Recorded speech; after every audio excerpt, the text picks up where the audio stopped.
It happens with all sorts of hobbies, stamp collectors, sports, interests of all kinds. But these links rest on a very thin bandwidth of human connection. In fact, many of us here are involved with a variety of interest groups. But are these the people who are there for you, for your graduation, for your wedding? Are these the people who know the skeletons in your closet, or that you're in the closet? Who will test the strength of your bonds through conflicts and strife? Just because Bank of America tells me that I belong to the BA family does not a family make. Appropriating terms like friends, family, community, and even communion does not make them real and substantive. A major concern among therapists about gamers' social competency is that the social interaction skills can become thwarted, especially for young children. Social skills are now funneled through imaginary friends and reliance on superficial human contact that stunts the cultivation of communicative and social competence. It's little wonder that the social life of major gamers rests in their virtual networks, invisible and safety for all. My third issue, the world diminishing returns. And now I'm having another patriotic game moment. And I ask that you please join me in singing the national song rewritten for the commemorative video games, because I'll be terribly embarrassed if I have to sing it by myself. Are you ready? My avatar, 'tis of me, sweet synapse neuron high, of thee I play. Games where my enemies die, games where my lovers sigh, from every console rise, let distraction reign. Thank you. Diminishing returns. First there was a material girl, then the virtual world. Now we have what I call the material self. In terms of materiality, games represent the new mutated self. In the USA, we are so enamored with money, the Gates, the Zuckerbergs, the Steve Jobs, may he rest in peace. There are new rock stars, there are new celebrities. They represent wealth, success, geek chic. Video games are oftentimes conflated with these images. It used to be, I shop, therefore I am. Now it's I game, therefore I am. Video games provide new meanings to the material self. We are what we consume in games. It's made more evident as games take on forms of elitism, high-end users, and social branding. Uniqueness is now about achieving a higher status, demarcating ones in guilds, obtaining club status awarded in games. In marketing terms, we consume new products as a way to achieve uniqueness. Gucci bags, Prada shoes, for example. That's why video games are perpetually customizing their products to enhance our uniqueness, and game terms are wizardry. In getting hooked, the author writes, video games are an area of consumption with transmedia properties. They mutate to TV, films, video games, and products from all kinds, from World of Warcraft t-shirts to Pokemon dolls, a cornucopia of consumption and diminishing returns, a wasting away of our time, a world of regrets. Students often lament the time they spent on their respective screens, texting, emailing, interneting, YouTubing, Huluing, whatever. Everything's a verb. They know it's a wasteland. But I've never heard students regret the time they spent traveling, learning to play an instrument, writing poetry, learning ballroom dancing. There's a generative quality to self-creation. We're renewed. We gain insight into the self. And we do value some activities over others. We do make critical and rational decisions regarding our time. Or do we? What will we regret when we reflect on our lives? Time is finite. All of us here, no matter who you are, your background, your upbringing, your race, your creed, your religion, your sexual orientation, we all have only 24 hours in a day. It is, shockingly enough, our great commonality. And now we have corporations as persons, artificial intelligence as person. We've elevated non-humans to human being status, trivializing what makes us human, and discounting the loss of finite time. Will we live a life of regrets? The way I once wrote, I went to the woods because I wished to live deliberately, and not when I came to die to discover that I had not lived. I love the words deliberative and intention, because I believe that our greatest regrets lie not in living an intentional life, but rather to look back with a lot of couldas, shouldas, and wouldas.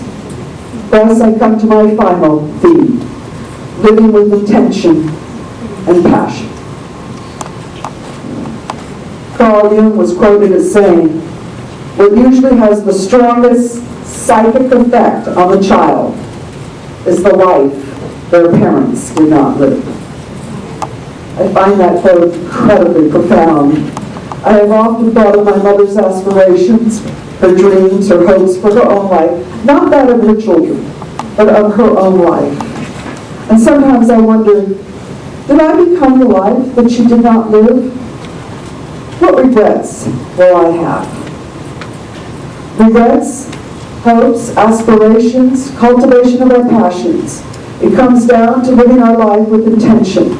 Does one say, I want to do video games my whole life. It's my dream, my intention. Video games just, they're fabulous.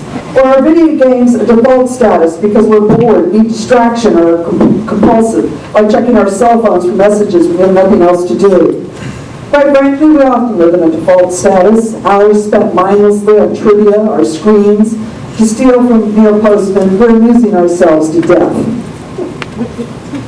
So, I want to conclude. Last year I was in London.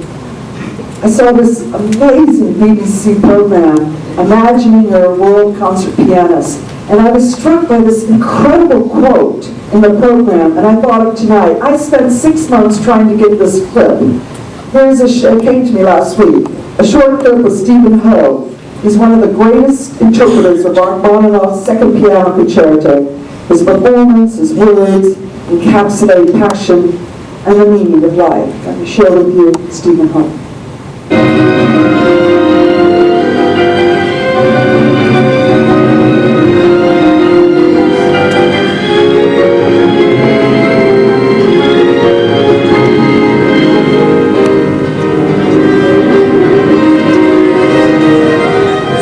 To avoid listening to too many other recordings or performances is essential. To know the tradition, of course, in particular the tradition, let's say, with Rachmaninoff of the composer's own style of playing and the pianist that he liked. But once you have that language, if you like, you have to speak your own words with it.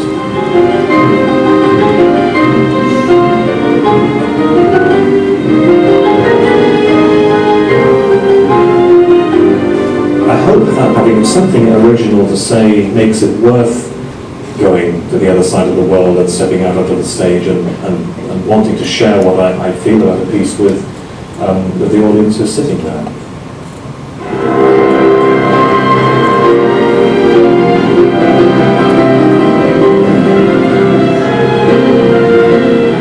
I think this burning quality, this compulsion to play, it should be there in every human being, really. In order to live a full life, you have to burn about something.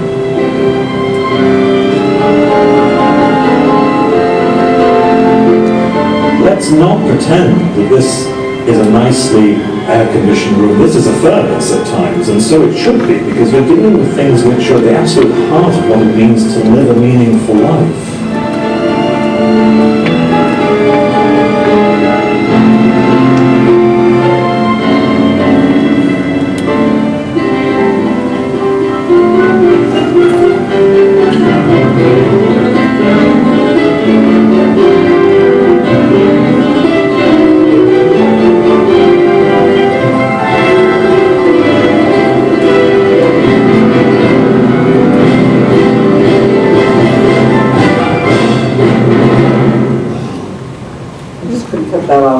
Sorry.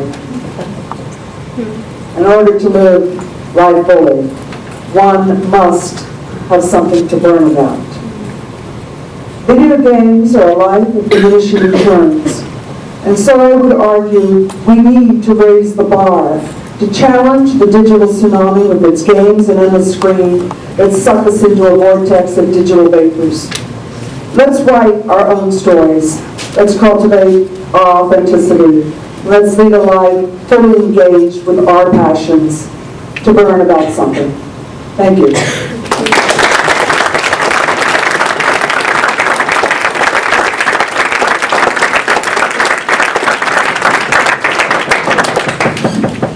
I have a coda. To honor Chris, my dear colleague. Well, this debate's been a lot of fun, Chris. Playful and serious, silly and smart. I have debated, sung, and embarrassed myself even beyond my own standards. But a debate, to be worth its salt, must have a commemorative poem. And in honor of your new book, Wordplay and the Discourse of Video Games, I wrote a little wordplay, not stuff. If any of you are particularly sensitive or shocked by suggestions of sex, I ask that you please close your ears down. This is to Chris, an X-rated memorial to video games. She or he begins the game, to curse the winds, to steal some fame, to kill a Mortal Kombat, not once or twice, but to blow them up, cut and dice. Well, I read about the Columbine massacre, when you can reenact it online and be a looker. Where we used to till the earth and feed a view, we can now farm our trinkets and gamble too. And why cultivate your inner life when you can skip and go on to a second life? Utopia without the strife. And why deal with the disappointments of friends in real time when you can delete them so easily online? No fuss, no mess. In fact, there's no distress. Isn't it ideal, this gaming scene? It sure beats the demands of achieving your dreams. And sex. Oh, the hyper-femme knows no tease. For more crops, cup size, double deep, recently downsized to an unlarge C. The video games are the ideal Catholic premarital sex. Reach out and touch someone is now a virtual peck. Belongs the flesh-to-flesh stimulation, replaced by digital simulation. And oh, none of the messiness of sin and reproductive rights and games. Passions are fulfilled, endless erotic fights. Ultimate birth control lies at your fingertips. Hunt and peck, no more undulating hips. From cyber athlete to cyber junkie, you never have to experience being a flunky. Arts and crafts replaced by Warcraft. Never feel desolation. Consoles are now your big consolation. With video games, everyone succeeds and bleeds. And let's face it, compared to real life, it's the ultimate tease. And now, dear gamer, as you lay down to sleep, gone are the whistles, the buttons and beeps. No more characters. The game's complete. Your legacy, all that remains of your stellar feats, alas, is now an empty seat. Thank you.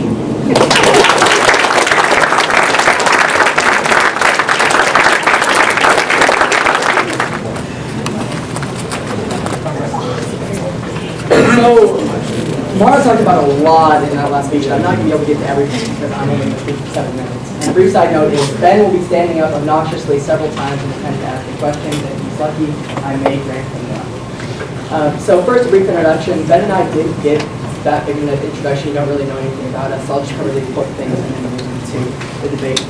First, I'm not very funny.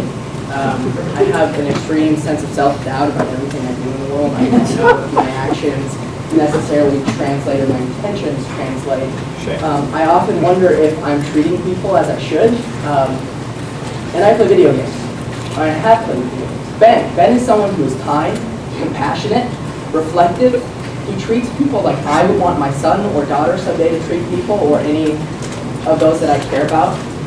Ben thinks about the world in a way in which I wish a lot more people did, right? And Ben plays video games. I can't tell you or even count the number of things Ben has killed in the virtual world, right? And I would argue that video games actually made Ben a better person, and were an integral part of his development. And in as much, his whole speech should be considered extremely ironic, which definitely fits his persona and mustache. Moving on. Mara said essentially one thing. Things are changing, and I'm scared. And